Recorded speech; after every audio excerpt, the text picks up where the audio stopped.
हूँ आपके साथ ऋतु सिंह और मैं हूँ आपके साथ प्रगति शर्मा।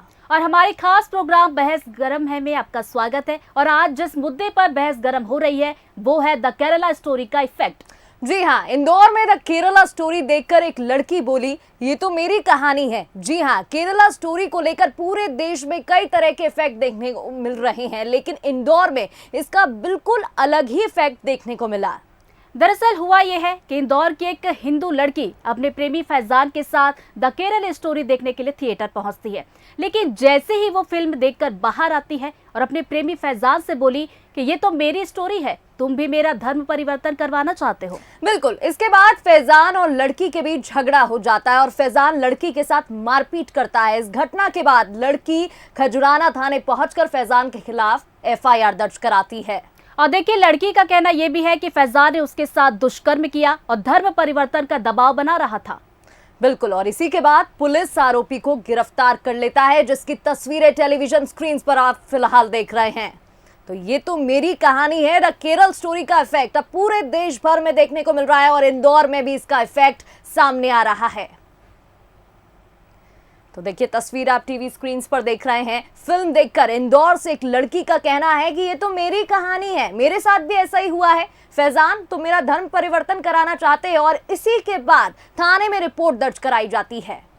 तो देखिए, ये 4 दिन पहले का पूरा घटनाक्रम है जब एक लड़की इंदौर के थिएटर में पहुंचती है अपने प्रेमी के साथ। देखिए, मूवी तो देखती है, लेकिन मूवी देखकर जैसे ही वो बाहर निकलती है तो प्रेमी से कहती है कि भाई ये तो मेरी स्टोरी है। इस पर उसका प्रेमी बिफर जाता है, उस पर गुस्सा दिखाता है, उसके साथ मारपीट करता है, जिसके बाद प्रेमिका पहुंचती है सीधे सीधे खजराना थाने और वहां पर उसकी शिकायत करती है और उसके बाद ये मामला दर्ज कर लिया जाता है। बिल्कुल, तो इसी को लेकर बंसल न्यूज के कई सवाल हैं, उस पर भी चर्चा करेंगे। लेकिन देखिए, आज का मुद्दा यही है, आज बहस इसी मुद्दे पर गर्म है और ये मुद्दा इसलिए भी महत्वपूर्ण है क्योंकि ये लड़ाई सिर्फ एक लड़की की नहीं है जिसने फैजान के खिलाफ इंदौर में गिरफ्तारी या रिपोर्ट दर्ज कराई है। ये लड़ाई पूरे समाज की है, ये एक समस्या है। तो देखिए, कई सवाल है बंसल न्यूज के। पहला सवाल, द केरल स्टोरी देश की क्या फिल्म में दिखाई गई घटना है? क्या ये पूरे देश में हो रही है? क्या धर्मांतरण और लव जिहाद चिंता का विषय नहीं है? ये भी एक बड़ा सवाल है। इसके अलावा क्या सच में बेटियों को और भी सतर्क रहने की जरूरत है, यानी कि जागरूकता होनी चाहिए? वही, क्या ये मसला धार्मिक से ज्यादा सामाजिक हो गया? ये भी अपने आप में एक बड़ा सवाल है। और इसी पूरे प्रकरण को लेकर क्या कुछ समस्याएं सामने आ रही हैं, ये भी एक बड़ा सवाल है। और चलिए, इसी पे और चर्चा करेंगे। हमारे साथ 2 खास मेहमान जुड़ गए हैं। डॉक्टर नेहा अरोड़ा जो कि विमेन हेल्थ काउंसलर हैं, इसके अलावा डॉक्टर रीनू यादव, समाज सेवी। आप दोनों का बहुत बहुत स्वागत है बंसल न्यूज पर। बिल्कुल प्रगति, मेहमान हमारे साथ जुड़ गए। और देखिए, हमारे प्रोग्राम का नाम जरूर है बहस गरम है, लेकिन हम यहाँ पर बहस नहीं करेंगे बल्कि चर्चा करेंगे, क्योंकि ये धार्मिक मसला नहीं है बल्कि सामाजिक समस्या है। सबसे पहले नेहा जी, मैं आपके पास आना चाहूंगी। देखिए, इंदौर की जो घटना सामने निकल कर आई है वो सिर्फ इंदौर की नहीं है, देश में ना जाने कहां कहां पर इस तरह की घटनाएं सामने आ रही होंगी। लेकिन बड़ा सवाल ये उठता है कि आखिर लड़कियों को कैसे टारगेट किया जाता है, किस तरह की लड़कियों को देख के वो टारगेट करते हैं? जी, मेरा तो ये कहना होगा कि ये एक नज़रिया है जिसको एक सोची समझी एक तरीके से एग्जीक्यूट किया जाता है, क्योंकि ये सिर्फ एक इंदौर की समस्या नहीं है, ये देशव्यापी समस्या है। इनफैक्ट मैं आपको ये भी बताना चाहूँगी कि ये जिस तरीके से हिंदू लड़कियों को टारगेट करते हैं या हिंदू लड़कियों की तरफ इस तरीके से ये लोग एक प्लॉटिंग होती है, उसका एक ही मकसद हो सकता है धर्म परिवर्तन करवाना। और धर्म परिवर्तन करा के कहीं ना कहीं हमारी बच्चियाँ जो है वो बहक रही हैं, कहीं ना कहीं वो अपने अपने आप से, अपने परिवार से जुदा हो जाती हैं। और इस तरीके से जब वो समाज से अलग होकर किसी और दूसरे समाज में जुड़ती हैं तो वो ना इधर की रह जाती है ना उधर की एक्सेप्टेंस हो पाती है उनकी। तो कहीं ना कहीं पे ये एक समाजव्यापी, एक देशव्यापी समस्या है जिसके ऊपर थोड़ा सा रोशनी डाला जाना चाहिए। बिल्कुल प्रगति, जैसा कि नेहा जी कह रही, इस पर रोशनी डालना बहुत ज़्यादा ज़रूरी है, क्योंकि आज के समय वाकई में देखा जाए प्रगति तो ये समस्या बहुत ज़्यादा बढ़ती जा रही है। बिल्कुल ऋतु, इसी के साथ देखिए हमारे साथ रीनू यादव जी भी जुड़ी हैं, समाज सेवी हैं। रीनू जी, देखिए, मॉडस ऑपरेंडी क्या होता है, सबसे पहले वो जानने की हम कोशिश कर रहे हैं। कैसे टारगेट बनाया जाता है, क्या कुछ देखा जाता है? क्योंकि देखिए, जब टारगेट बनाते हैं ना किसी को, एक वीकनेस होती है, एक वीक पॉइंट होता है जो पकड़ने की कोशिश की जाती है। इस केस में किस तरीके से होता है? क्योंकि समाज का मुद्दा है तो इस पर रोशनी डालनी भी बहुत जरूरी है। जी, सबसे पहले तो मुझे ये लगता है कि अगर कोई किसी से प्यार करता है, अगर लव जो है ट्रू सेंस में है, तो कभी भी किसी के ऊपर दबाव नहीं डाला जाता कि आप धर्म बदलें या अपनी लाइफस्टाइल बदलें या अपना कुछ भी बदलें। अगर वो प्यार सच्चा है तो वो कभी भी आपको बदल के जैसा कि आपने बड़ा फेमस डायलॉग होगा कि अगर किसी से को बदल के प्यार करो तो प्यार नहीं होता। तो अगर जो वीक लड़कियां होती हैं जिनका अपने पेरेंट्स के साथ उतना अच्छा कनेक्ट नहीं है, या फिर वो इमोशनली कहीं ना कहीं वीक है, या उनका सेल्फ स्टीम कहीं ना कहीं लो है, वैसी लड़कियां इस तरीके के चक्रों में ज्यादा फंसती है, मुझे ऐसा लगता है। और इसके बाद वो एक थोड़ा सा भी किसी बाहर के इंसान के थ्रू प्यार जताने पर इतनी इमोशनली वीक हो जाती हैं कि जैसा वो कहता है वैसा वो करती हैं। लेकिन यहाँ पर उनको समझना चाहिए कि अगर वो उनको बदलने के पीछे लगा हुआ है या उनकी लाइफस्टाइल में चेंज कर रहा है या कुछ और तरीके के चेंजेस हैं, तो यहाँ पर ये इंडिकेशन है कि उनके साथ ये सही नहीं हो रहा है। तो ये धार्मिक मुद्दा तो है ही, लेकिन साथ साथ सामाजिक मुद्दा भी है। बिल्कुल सामाजिक मुद्दा है। देखिए यहाँ पर आपने ना कुछ फैक्टर्स बताए हैं। जो लड़कियां घर से अकेली रहती हैं, पीजी हॉस्टल्स जॉब कर रही हैं, अकेली हैं, घर से दूर हैं, कहीं ना कहीं कम्युनिकेशन गैप डेवलप होता है और ऐसे में जो दूरी बढ़ती है उसका फायदा टारगेट के जरिए जो आरोपी है वो टारगेट बनाकर कहीं ना कहीं उठा लेता है। इन फैक्टर्स पर भी अगर हम नजर डालें तो वो फैक्टर्स क्या हैं, किस तरीके से फायदा उठाया जाता है? जी, अगर मैं फैक्टर्स की बात करूं तो ये फायदा कई तरीके से उठाया जा सकता है, चाहे वो मॉनिटरी, फाइनेंशियल, फिजिकल, या फिर कोई काम करा लेने वाला। ठीक है, आप किसी को आपने पूरी तरीके से इमोशनली आपने उसको ट्रैप कर लिया बिकॉज वो अपने घर और सबसे कट ऑफ हो गया है, वो अपने फ्रेंड से कट ऑफ हो गया है, अब उसको इमोशनली आप ही सपोर्ट कर रहे हैं। तो चाहे आप उसका इमोशनल फायदा उठाइए या फिजिकल फायदा उठाइए या कोई काम कराने में फायदा उठाइए, फिर ये तो जिस तरीके की स्टोरी सामने वाले ने गढ़ रखी है वो अपने हिसाब से उस लड़की को यूटिलाइज करता है। बिल्कुल। तो रीनू जी को हम सुन रहे थे, उन्होंने एक चीज़ बड़ी अच्छी कही और ये हम सब जानते भी है, सुनते भी है प्रगति की, जब कोई इंसान प्यार में पड़ जाता है तो वाकई में उसे सामने वाला ऐसा लगता है कि जो भी कह रहा है सब सही है, वो बहुत ज़्यादा इन्वॉल्व उसमें हो जाता है। नेहा जी, मैं आपसे ये समझना चाहूँगी कि जैसे कि प्रगति भी थोड़ी देर पहले कह रही थी, अक्सर हम ये देखते हैं कि जो लड़कियाँ परिवार से दूर हॉस्टल में रहती है, ऐसे में वो ज़्यादातर इस तरह के केसेस में फंस जाती है। लेकिन एक चीज़ ये भी सोचने वाली है कि लड़की कैसे समझे कि उसके साथ तो कुछ गलत हो रहा है, क्या वो संकेत है जिससे वो समझ सकती है कि वो एक गलत डायरेक्शन में जा रही है? देखिए, संकेत जानने से पहले ये समझना पड़ेगा कि ऐसी लड़कियों में क्या हम प्रिकॉशन लें। तो पहला प्रिकॉशन तो यह है कि हम अपने बच्चों को बहुत ज़्यादा मॉडर्नाइज बनाते हैं, इतना मॉडर्न बना देते हैं कि हम अपने धर्म के बारे में उनको सिखाते ही नहीं है, बताते ही नहीं है ना। तो उससे क्या होता है कि उनकी जो रूट्स है वो कमज़ोर रह जाती हैं। और उसके बाद ये होता है कि जब उनको कोई अपनी तरफ आकर्षित करता है या उनको कुछ ऐसी चीज़ें बताई जाती है जो उनको अपने धर्म में देखने को नहीं मिलती, तो दे गेट इन्फ्लुएंस्ड। संकेत ये हो सकता है कि आप जब ऐसे किसी व्यक्ति से मिलते हैं जो आपके रूट्स को हिला के या आपको चेंज करके कुछ और बनाना चाहता हो या आपको आपका धर्म परिवर्तन करवाना चाहता हो, तो स्पेशली जो संकेत हो सकते हैं, सबसे बड़ी चीज़ है कि आप अपना जो भी बच्चे हैं हमारे, जो बाहर पीजी लड़कियां हैं, जो इंडिपेंडेंट वुमेन्स हैं, उनको जड़ों से जोड़कर रखें। साथ में उनको ये ज़रूर मेक श्योर करवाइए कि वो जिससे भी मिल रही हो, जिससे भी दोस्ती कर रही हो, मिलने जा रही हो, वो घर वालों को ज़रूर उस बारे में बता के रखें।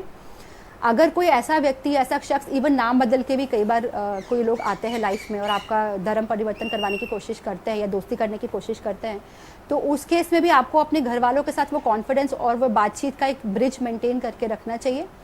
तीसरी चीज़, हमेशा ये ध्यान रखिए कि अगर कोई व्यक्ति इन्फ्लुएंस करके कोई भी चीज़ आपके साथ रिश्ता जोड़ के या कुछ भी चीज़ आपसे ऐसी करवाना चाहे जो आपके परिवार वाला एक्सेप्ट नहीं करेंगे, आपको पता है, इसका मतलब है कि उनका एक्सपीरियंस, उनका तजुर्बा जो ये कहता है कि ये चीज़ों में ना पड़े, तो हमें ज़रूर एक बड़ों की राय लेकर ही सारे काम करने चाहिए।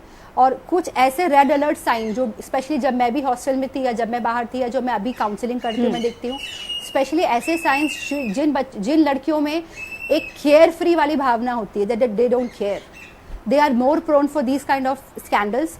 एक और चीज़ होती है जहाँ पे जो लड़कियाँ ये सोचती हैं कि उनको कोई भी ऐसा व्यक्ति जो उनको इन्फ्लुएंस करना चाहता है, वो पैसा दिखा के, कोई ऐसा पर्क दिखा के अपनी तरफ आकर्षित कर लेता है, वो लड़कियां ज़्यादातर इन झांसों में पड़ जाती हैं। तो आई ऑलवेज से कि एक ही तरीका है कि इन बच्चियों को अपने परिवार से या अपने घर वालों से या घर के किसी एक व्यक्ति से एक रिलेशन मेंटेन या एक ब्रिज मेंटेन करके रखना चाहिए, जहाँ पे इन प्रॉब्लम्स के बारे में या ऐसे शख्स जिनसे आपकी दोस्ती या आपकी ऐसी पार्टीज वगैरह हो रही हैं उसके बारे में आप खुल के बात कर सके, चाहे वो आपके घर का व्यक्ति हो, आपका भाई हो, बहन हो, कोई ऐसा फ्रेंड हो जिसके साथ आप शेयर कर सकते हैं। पर किसी ना किसी के साथ एक तालमेल बना के रखने से ज़रूर इन सब चीज़ों की घटनाओं में या इतने हाइपर जो चीज़ें हो जाती है उसमें थोड़ा बहुत ठहराव आ सकता है। नेहा जी, बिल्कुल एक अच्छी चीज़ आपने कही कि यहाँ पर जो है जैसा कि आप जिक्र भी करी थी, परिवार के साथ जो है तालमेल सही नहीं बैठ पाता, जबकि प्रगति आज के समय में देखा जाए तो हम भी ये अपने आसपास देखते हैं कि लड़कियां अकेली रह रही होती है, लेकिन जिस इंसान के साथ वो इन्वॉल्व होती है प्रगति,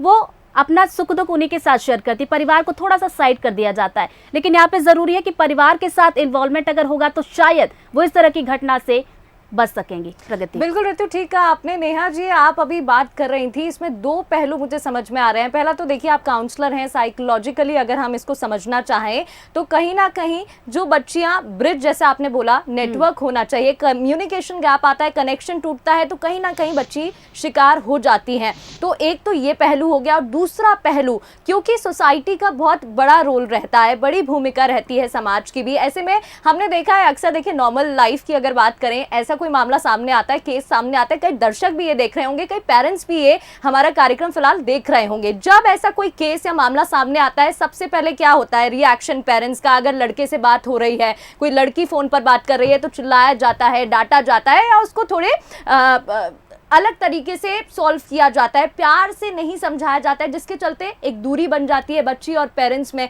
तो ऐसे में पेरेंट्स को किस तरीके से डील करने की जरूरत है, वो कैसे समझे? देखिए, सबसे पहली चीज़ जो मैं समझती हूँ वो ये है कि हर पेरेंट के लिए, भले ये उनके परिवार में हो रहा है चाहे नहीं हो रहा है, हर पेरेंट को अपने बच्चों के साथ एक बातों का सिलसिला हमेशा रखना चाहिए। आजकल हम इतने बिजी हो गए हैं, या वर्किंग पेरेंट्स इतने बिजी हो गए हैं कि बच्चों से बात करने की भी फुर्सत नहीं मिलती है। जहाँ बच्चा लोनली होगा या जहाँ बच्चा बातें आपसे छुपाने लगेगा, वहीं पे ही कुछ ऐसे बीज उसके मन में बो दिए जाएंगे जो आपसे उनको दूर करते जाएंगे। तो हमेशा कोशिश कीजिए कि भले ही दिन में 10 से 15 मिनट ही सही, बच्चों से बात ज़रूर कीजिए। और छोटा बच्चा होगा, जैसे आप उससे अटैचमेंट बनाएंगे तो अच्छी बात है। थोड़ा बड़ा बच्चा हो जाएगा तो वो आपसे कन्नी काटने लग जाएगा, वो बात करना पसंद नहीं करेगा।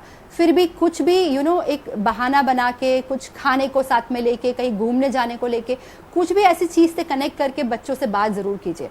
सेकेंडली, मान लीजिए किसी के घर में ऐसा कुछ हो गया है कि बच्ची गलत हाथों में पड़ भी गई है, तो भी बच्ची की प्रॉपर काउंसलिंग करके अगर हम उसको गाइड करें तो ज़रूर बच्चियाँ समझती। क्योंकि देखिए, अगर आप उनको बताएंगे कि अगर दूसरे समाज में या ऐसे समाज में शादी करी जो हिंदू समाज से बाहर निकल के है, तो उसके कितने सारे नुकसान होते हैं या किस तरीके से उनकी लाइफ बदल जाती है। अगर वो पूरा सच जो केरला स्टोरी में दिखा रहे हैं, अगर वो सच आप उनको पहले बताएंगे, तो मुझे नहीं लगता कि कोई बच्ची भटकेगी, या मुझे नहीं लगता कि कोई जानबूझ के उस जहन्नुम में जाना चाहेगी जहाँ पे एक्चुअली में वो गलती से या अपनी नासमझी से पहुंच जाती है। तो always communication is the only thing which can help out. बिल्कुल, परिवार के साथ तो कम्युनिकेशन होना चाहिए। रीनू जी, आपके पास आना चाहूंगी, आप समाज सेवी के तौर पे काम भी कर रही है। इस तरह की घटनाओं की अगर बात की जाए तो समाज सेवी के तौर पर आप कैसे देखती है, और आपको क्या लगता है समाज की इस पे कैसी महत्वपूर्ण भूमिका होनी चाहिए ताकि इस तरह की घटनाएं ना हो? जी देखिए, सबसे पहले तो इस तरीके की घटनाएं होने का कहीं ना कहीं मैं रीजन समझती हूँ कि अगर समाज में कुछ भी घटित हो रहा है तो पहली उंगली लड़की पे उठती है। ये इस बात से आप भी सहमत होंगे कि लड़के को तो एक पल के लिए साइड कर दिया जाता है, लेकिन पहली उंगली लड़की पे उठती है कि इसी में कोई खराबी रही होगी, लड़की ऐसा कैसे कर सकती है, लड़का करे तो कोई फर्क नहीं पड़ता, बट लड़की ने कैसे किया। तो ये क्वेश्चन हमेशा कहीं ना कहीं अराइज होता है, हमेशा उंगली लड़कियों पे उठती है। तो पहले तो समाज को मैं यहाँ पर जिम्मेदार समझती हूँ कि वो हमेशा लड़कियों पर उंगली उठाने के बजाय अगर अपने लड़कों को भी ट्रेन करे, तो मुझे ऐसा लगता है कि इस तरीके की प्रॉब्लम्स को अवॉइड किया जा सकता है। और साथ में चलिए लड़कियों पे उंगलियां उठा भी रहे हैं तो कम से कम हम समाज की ये जिम्मेदारी बनती है कि आज हम लोग बात करते हैं कि लड़की और लड़का दोनों समान है, तो हम उनको हर चीज में समान आंकते हैं। हम आज उनको शिक्षा दे रहे हैं प्रॉपर, हम आज उनको आज सारी फ्रीडम दे रहे हैं, लेकिन इस तरीके का जब भी मैटर आता है तो हम लोग लड़कियों को बहुत ही जोर से चिल्लाते हैं या उनकी फ्रीडम पे कहीं ना कहीं पाबंदियां लगा देते हैं।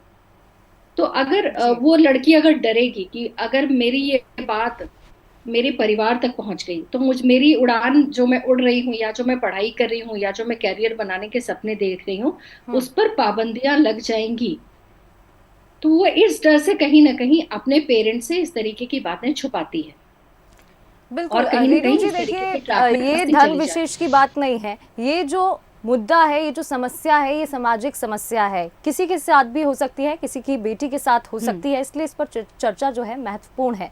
सवाल ये भी खड़ा होता है रेणु जी, क्योंकि इंदौर से ये घटना सामने आई जहां फैजान के खिलाफ रिपोर्ट दर्ज कराई गई, एक लड़की सामने आती है और बोलती है ये तो मेरी भी कहानी है, लेकिन केरल स्टोरी मूवी आने के बाद ये एक और घटना सामने आना क्या समझा जाए? क्या ये जो फिल्म है बिल्कुल सही नब्ज पकड़ी है, एक के बाद एक मामले सामने आ रहे हैं? देखिए, ये फिल्म मैंने भी देखी है, कहीं ना कहीं इमोशनली बहुत ये लोगों को टच करती है, इसका इमोशनल पोर्शन बहुत ज्यादा हाई है।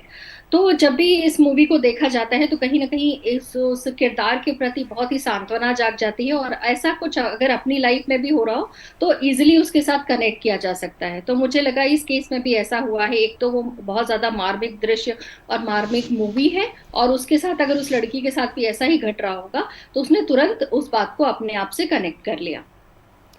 तो यहाँ पर हम मूवी का जिक्र कर रहे थे, नेहा जी आपके पास आना चाहूंगी। इस मूवी को देखकर देखिए इंदौर की घटना जहाँ पर लड़की देखिए स्टोरी देखने के बाद वो सच्चाई उसके सामने आती है, वो रिपोर्ट भी दर्ज करवाती है।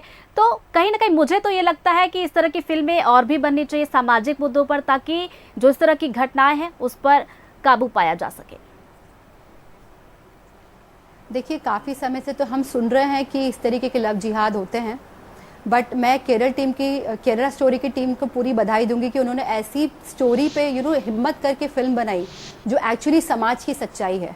और ऐसी फिल्म ज़रूर आनी चाहिए, क्योंकि हो सकता है इस फिल्म के ज़रिए हम उन हज़ारों बच्चियों की ज़िंदगी बदल सकें जो इस फिल्म को देख के अपना फ्यूचर प्रेडिक्ट कर सकती हैं, या वो देख सकती है कि वो किस जगह पे जा रही हैं।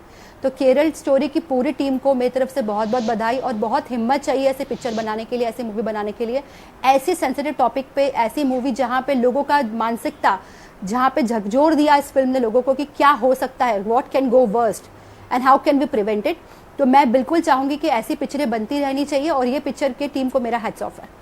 बिल्कुल नेहा जी, देखिए हम अक्सर बोलते हैं कि जहाँ समस्या होती है उसके साथ ही समाधान भी जन्म लेता है, सल्यूशन भी होता है। ये तो हम बात कर रहे थे समस्या की, लेकिन समाधान कैसे निकले? अगर कोई लड़की है वो पीड़ित है, शिकार है समस्या से, तो सबसे पहले घर वालों को का क्या रोल रहेगा? किस तरीके से काउंसलिंग की जा सकती है? पहला उनका रोल क्या रहेगा? जी देखिए, ऐसे काफ़ी सारे केसेस आते हैं जहाँ पे ये हम हो चुका होता है, और जब लड़की परेशान होती है, प्रताड़ित होती है, वो ज़रूर हेल्प लेती है। तो पहले केसेस में तो ये होता है कि लड़की की आवाज़ को दबाया जाता है, उसको डॉक्टर्स तक या काउंसलर तक आने दिया जाता ही नहीं है। अगर किसी तरह से, क्योंकि आजकल ऑनलाइन कंसल्टेशन अवेलेबल हैं, वो कांटेक्ट कर भी लेती हैं, तो फिजिकली उनसे मिल पाना पॉसिबल नहीं हो पाता हर बार, क्योंकि वो निकल ही नहीं पाती है उस घर से, या उस हेल्प तक पहुँच ही नहीं पाती हैं। अगर ऐसा हो गया है, कोई ऐसी मजबूरी में फंस गई है, तो हमेशा there are social services, they are NGOs जो हेल्प कर सकते हैं उनकी। अगर वो बच्ची घर वापसी करना चाहती है तो उसको ऐसा मौका बिल्कुल मिलना चाहिए। सेकेंडली, अगर कोई ऐसी लड़कियां हैं, यंग लड़कियां जिनको काउंसलिंग की ज़रूरत है, और उनको ऐसा लग रहा है कि उनके बॉयफ्रेंड्स के साथ या उनके साथ ऐसा हो रहा है, जैसे फैजान वाला केस आप बता रहे थे, तो अगर ऐसी बच्चियां हैं जिनको काउंसलिंग की हेल्प की ज़रूरत है, तो देयर आर हेल्प अवेलेबल। तो आप अकेले नहीं हो, तो घबराने की ज़रूरत नहीं है। आपकी समस्याओं को बिना किसी के साथ एक्सपोज किए, बिना आपकी आइडेंटिटी रिवील किए, उसको समाधान किया जा सकता है। बिल्कुल नेहा जी, यहाँ पर हम समाधान को लेकर बात कर रहे हैं, तो मैं रेणु जी के पास भी जाना चाहूंगी, क्योंकि देखिए समाज की महत्वपूर्ण भूमिका होती है, और जब समाज इसमें इन्वॉल्व होता है तो जाहिर सी बात है कि इस तरह की जो घटनाएं थोड़ी सी कम जरूर हो जाती है। रेणु जी, मैं आपसे ये जानना चाहूंगी कि इस तरह की घटनाएं अगर अभी भी सामने आ रही है, तो आखिर समाज में क्या जागरूकता की कमी है? कहाँ पे हम थोड़े से पीछे हो रहे हैं और कहाँ पे हमें सुधार की जरूरत है? जी, मुझे लगता है अवेयरनेस की कमी यहाँ पर बहुत ज्यादा नजर आ रही है। यहाँ पर अवेयरनेस दोनों पक्षों में ही कम नजर आ रही है, समाज में भी कम नजर आ रही है और लड़कियों में भी कम नजर आ रही है। लड़कियों में इस बात की अवेयरनेस कम नजर आ रही है कि अगर उनके साथ ऐसी घटना घटित होती है तो घुट कर जीने के बजाय वो खुलकर आ सकती हैं, सामने आ सकती हैं। जैसा कि अभी नेहा जी ने बताया कि बहुत सारी हेल्प्स अवेलेबल हैं, वो इस तरीके के हेल्प्स के लिए जा सकती हैं, लेकिन लड़कियां हमेशा डरती हैं कि अगर वो हेल्प के लिए गई तो कहीं ना कहीं उनका नाम सामने आएगा, वो सोसाइटी में बदनाम हो जाएंगे, या फिर यहाँ पर सोसाइटी का रोल आता है। लड़कियों को ऐसा डर क्यों लगता है कि वो सोसाइटी में बदनाम क्यों हो जाएंगी? सोसाइटी खुल के उन लड़कियों को एक्सेप्ट करे, उन लड़कियों के हेल्प के लिए सामने आए। सोसाइटी भी पूरी तरीके से, कहते हैं ताली एक हाथ से नहीं बजती है, तो जहां तक इस तरीके की घटनाओं के लिए लड़कियां जिम्मेदार हैं, तो एक तरीके से सोसाइटी भी जिम्मेदार है। दोनों पक्षों को यहाँ पर एक साथ आना होगा। अगर कोई लड़की फंसी है तो अगर वो बात नहीं कर रही है तो कहीं ना कहीं सोसाइटल प्रेशर है उसके पास। जब तक हम ये सोसाइटल प्रेशर को रिलीज नहीं करेंगे, सोसाइटल प्रेशर को कम नहीं करेंगे, तब तक लड़कियां खुल के सामने नहीं आएंगी और इस तरीके की अवेयरनेस या समस्या का समाधान नहीं हो पाएगा। जी सही कहा आपने, ताली एक हाथ से नहीं बजती है, समाज का भी यहाँ पर बहुत बड़ा रोल होता है। नेहा जी, एक आखिरी सवाल आपसे मेरा ये रहेगा, जैसे कि अभी आपने बताया कि कहीं ना कहीं आपका जो भी धर्म है उससे रिलेटेड परिवार को शिक्षा देनी चाहिए, जागरूक करना चाहिए, क्योंकि ऐसे कई सवाल होते हैं जो बच्चों के मन में, स्कूल में कई धर्म के बच्चे पढ़ते हैं, भारत है और सभ्यता ही ऐसी है, तो ऐसे में किस तरीके से उन्हें जागरूक किया जाए? शिक्षा देना कितना महत्वपूर्ण है, कितना अपने धर्म के बारे में जानना जरूरी है? क्योंकि ऐसे में सवाल खड़े होते हैं, क्या मेरा धर्म अच्छा नहीं है, क्या उसका धर्म अच्छा है, ऐसे कई सवाल हैं।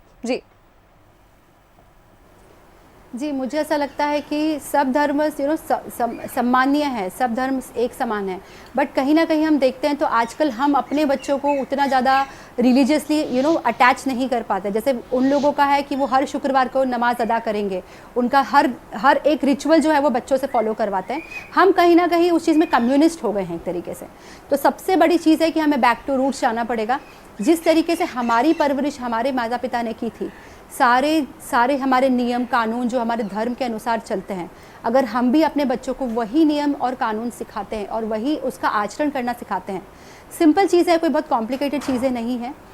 अपने रिलीजन का भी उतना ही इंपॉर्टेंस होना चाहिए जितना अगर हम समझते दूसरे के रिलीजन का है। और सब धर्म समान है, ऐसा नहीं है कि एक ज़्यादा है एक वो है, बट कहीं ना कहीं पे हम अपनी जड़ें खो रहे हैं। तो only thing would be awareness and knowledge, that is the only thing जो बच्चों को दे सकते हैं। और हम भी इस चीज़ को अपनी फैमिली में लागू करते हैं या अपने भाई बहनों, अपने छोटे बड़ों के साथ लागू करते हैं, तो कहीं ना कहीं एक परिवार भी स्ट्रांग होता है।